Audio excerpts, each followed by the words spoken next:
So earlier today, I had the benefit of speaking with a really nice lady who came to our office, and she had a lot of things on her mind. Her biggest thing was she was a state employee in Washington. Her spouse was 21 years older than her. So that's quite a big age gap. And her dilemma was, when do I retire in order to actually spend some quality time with him before, he's too old to really do anything. In those type of situations, it's always best to look at someone's retirement income or retirement timeline in a sense. So after doing some diving into them, they said that they only needed about $7,000 a month after taxes to cover all their bills and activities. And he was actually bringing in a little over 5,000 already after taxes. So in other words, she only needed to make about $2,000 per month in order to make this work. Now she's actually making, over 100,000 from working right now. And she was just so worried about having to work part-time and such. Well, it turns out that she was actually a really good saver. She had about $1.5 million saved between Plan 3 and the DCP. Now, and when you look, as soon as I saw that, I knew instantly that she could retire. So all I told her was, if you just lived off the interest alone, you should be generating anywhere from $40,000 to $60,000 per year, which is what you'd be making anyways if you worked part-time. So once I saw that and learned that you could retire, you could just kind of hear the change in the voice and how relieved she was.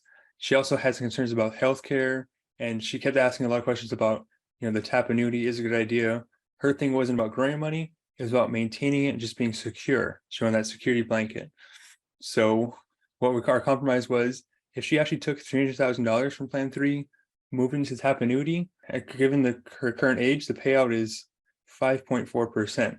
So it generates something like $1,300 per month guaranteed for her life, plus a 3% cost of living adjustment, which pretty much covers all of the money they need anyways. And that left her with about $1 million left over. So if all that $1 million did was generate enough interest to cover healthcare until she got into Medicare, anything above and beyond extracurricular stuff that they wanted to do, then it would do its job. So what the call started off with being kind of a nervous wreck, ending with her knowing that she could walk away today and be totally fine financially and actually start enjoying time with her husband. So the pure sound of relief in her voice, it was a phone call, not a Zoom meeting this time, was just so great to hear.